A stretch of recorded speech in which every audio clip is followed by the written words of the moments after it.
Okay, let's dive in. Today we're doing a deep dive focused on one specific chapter, Ezekiel chapter 41. Right, and what we've got here is basically an architectural blueprint. It's incredibly detailed, describing a structure from Ezekiel's vision. It really is like reading ancient technical drawings. So our mission really is to walk through all these details, the measurements, the features, Mm.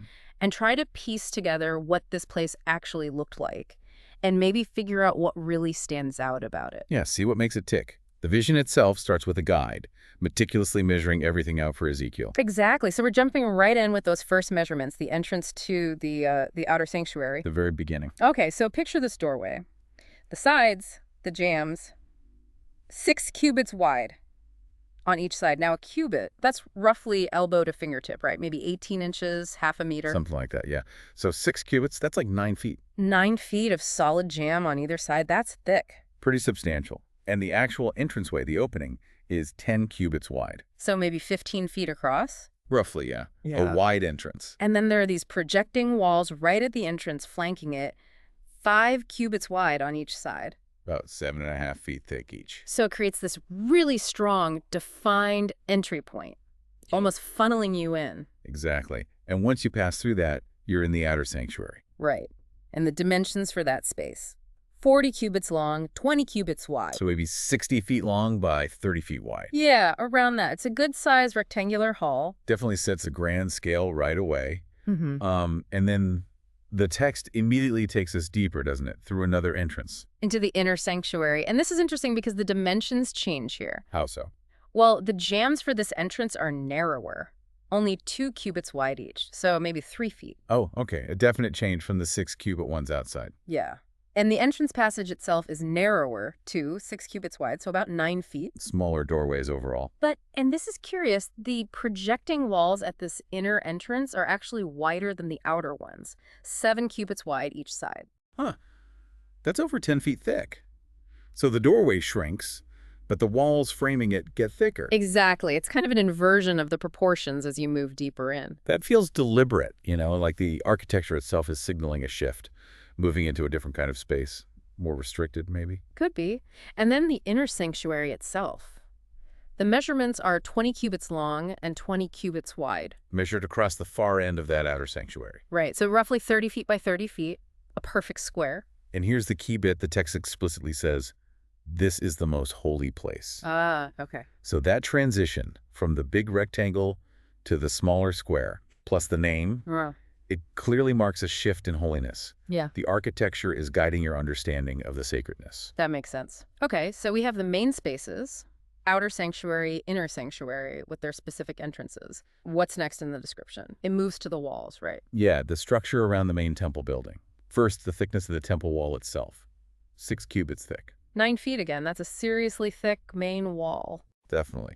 And wrapped around that thick wall are side rooms. Side rooms. Okay. How big? 4 cubits wide, all around the temple. So rooms about 6 feet deep, kind of clinging to the main building. And the text gives more detail on these? Oh yeah, incredible detail. They weren't just one level, they were stacked up. 3 levels high. 3 levels. And 30 rooms on each level. 30 rooms per level, so 90 rooms in total, just in the side structure. 90 rooms. It's becoming quite a complex, isn't it? Not just a single hall. Wow. And how are they supported, did it say? It does, and this is really unusual for this kind of text. It mentions ledges. Ledges built around the temple wall served as supports. Okay. And get this, it specifically says the supports for the side rooms were not inserted into the temple wall itself. Not inserted into it, so they rested on these ledges. Seems like it, which, makes you wonder, structurally, maybe it preserved the integrity of that main 9-foot thick temple wall. That makes sense. Don't weaken the main structure. Or maybe symbolically, like these rooms may be for priests, storage, whatever they're attached, supported by the temple, but they aren't physically part of its core structure. They're distinct. That's a fascinating detail. Really makes you pause and think. Weren't the rooms different sizes too? Something about them widening? Correct. They widened at each level as you went up, built in ascending stages. So they sort of stepped outwards. Exactly, creating this tiered effect on the outside. And there was a stairway mentioned too, going up through the middle floor to get to the top level. Got it. And the whole thing sits on a base. Yes, the temple had a raised base all around it. that form the foundation for these side rooms. How high was the base? It gives the measurement as the length of a rod, which in Ezekiel's context seems to be 6 long cubits, maybe 10, 11 feet high. So a significant elevated platform for the whole central structure. Right. Raised platform, super thick main wall, then these 3 levels of side rooms getting wider as they go up, supported on ledges. Okay, the picture's getting clearer. What about the outside of those side rooms? Is there another wall? Yes, there's an outer wall enclosing the side rooms. That one's 5 cubits thick. About 7.5 feet. Still pretty solid. And then there's an open area described, a space between these side rooms, and some other rooms identified as priests' rooms. An open area, like a courtyard. Kind of. 20 cubits wide all around the temple complex. So a 30-foot gap. Yeah, a 30-foot wide clear space circling the whole thing. Yeah. A significant buffer zone. Okay. And did the side rooms open into that space? Yes. Entrances on the north and south sides opened into that 20-cubit wide area. And there was also a 5-cubit wide base mentioned, adjoining this open area all around, Right. kind of mirroring the outer wall thickness. So this open area and its walls really define the central temple complex, separating it from, well, whatever else is around. Exactly. It creates a clear boundary. And speaking of what else is around, the text mentions another big building, right, on the west side. Yes. Facing the temple courtyard, but on the west side, sort of behind the main temple. How big was that one? 70 cubits wide. That's like 105 feet.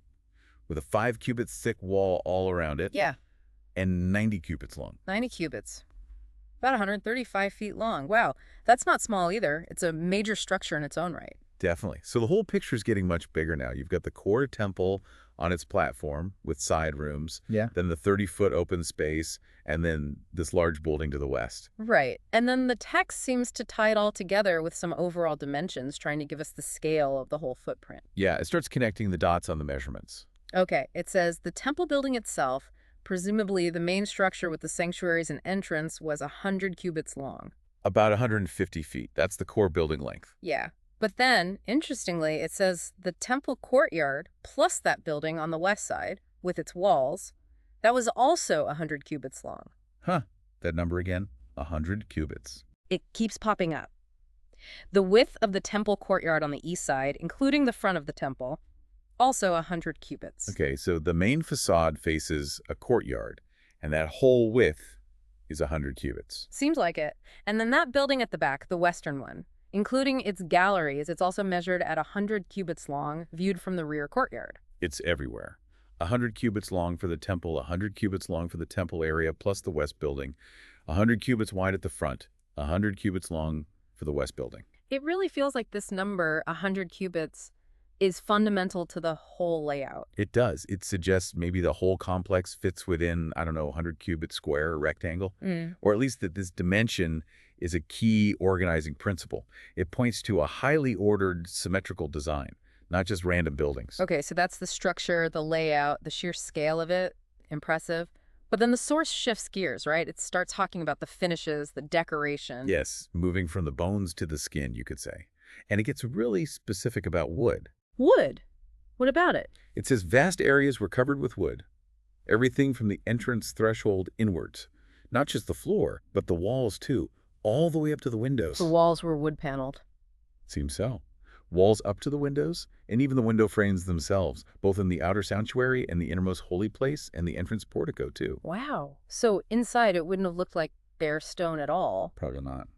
Covering everything in wood like that. Well, wood was valuable, beautiful. It adds warmth. You can carve it. It would create a totally different atmosphere inside. Richer, maybe more natural feeling than stone. Almost like bringing the outside in a refined way. Perhaps. And speaking of carving, the text gets very specific about the carvings on this wood. Okay, what did it describe? Cherubim and palm trees. Cherubim. Like angelic figures. Yeah, often seen as guardians of sacred space in these visions. And palm trees. These carvings weren't subtle either. They were placed above the entrance to the inner sanctuary and then repeated all around the walls, All the walls. inside both the inner and outer sanctuaries, in a specific pattern, What was the pattern? alternating. Huh? Palm tree, cherub, palm tree, cherub. Okay. And the cherubim themselves, any detail there? Yes, and this is really unusual. It says each cherub had 2 faces. 2 faces. A man's face looking towards the palm tree on one side, and a lion's face looking towards the palm tree on the other side. A man's face and a lion's face. That's very specific. What could that possibly mean? Well, that's the big question, isn't it? Cherubim often have multiple faces and visions, maybe representing different aspects of creation or God's attributes. The lion could be strength, royalty, the man, intelligence, humanity. And facing the palm trees. Right. Palm trees can symbolize life, righteousness, victory. So having these specific two-faced guardians flanking symbols of life or flourishing, it's clearly a rich visual language. Even if we don't grasp the full meaning now, it's painting a picture of the nature of this sacred space. And these carvings were everywhere inside. The text says all around the whole temple, from the floor up to the area above the main entrance. So it created this continuous symbolic pattern wrapping the entire interior. Exactly, a very consistent and visually rich environment. It even mentions the door frames were rectangular, and similarly for both the outer sanctuary and the most holy place. Okay, what else was inside? Was there an altar described? Yes, but interestingly, it's described as a wooden altar. Wooden, not bronze or stone. Wood. 3 cubits high, about 4.5 feet, and 2 cubits square, so 3 feet by 3 feet. Smallish and made of wood. Yes, the corners, the base, the sides, all wood. And it gets a specific name. This is the table that is before the Lord. The table before the Lord, not the altar. Exactly, calling it a table and making it out of wood.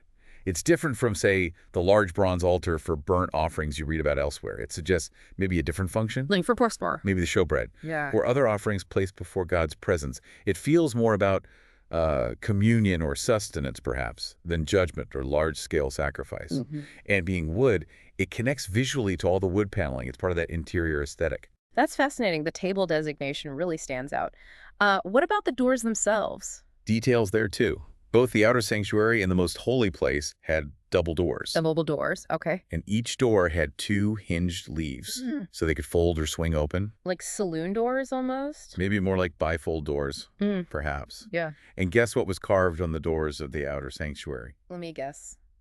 Cherubim and palm trees. You got it. Same pattern as the walls. So that whole visual theme just carries right through, even onto the doors. Consistent. Very consistent. And then just a few final details mentioned. A wooden overhang at the very front on the portico. Like a decorative roof edge? Probably. And narrow windows in the side walls of that portico, which also had palm trees carved on them. Even the window frames in the porch area had carving. And overhangs in the side rooms, too. It's like every little bit is accounted for. Wow. Okay, so let's just recap. We've walked through this incredibly detailed description in Ezekiel 41, starting with the entrances, the measurements of the outer and inner sanctuaries. Then the structure of the temple wall itself, those unique 3-tiered side rooms built on ledges, the open area around it, that other large building to the west. And then shifting to the inside, the massive amounts of wood cladding, the very specific carvings of 2-faced cherubim and palm trees everywhere. Right, that unique wooden altar called a table, the double doors with carvings. It's just layer upon layer of detail. The overall impression you get is, well, obviously scale, but also just incredible precision. Order, everything measured, everything described. And filled with symbolic details woven right into the architecture and the decoration. So as you try to visualize this really elaborate structure, based on all these measurements and specific features, what does this level of detail actually tell you about the vision itself? Yeah, that's the question it leaves you with, isn't it? Why provide what is essentially a buildable blueprint? Why measure every wall thickness, every doorway? Why specify the carvings, the materials, down to the altar being a table? It's so much more than just a vague impression. Exactly. What does this insistence on precise order, on meticulous design, suggest about the nature of holiness, or the divine plan, or the importance of getting things just right in this visionary context? It paints this incredibly vivid picture, but it also leaves you wondering about the deeper significance of such divine specificity.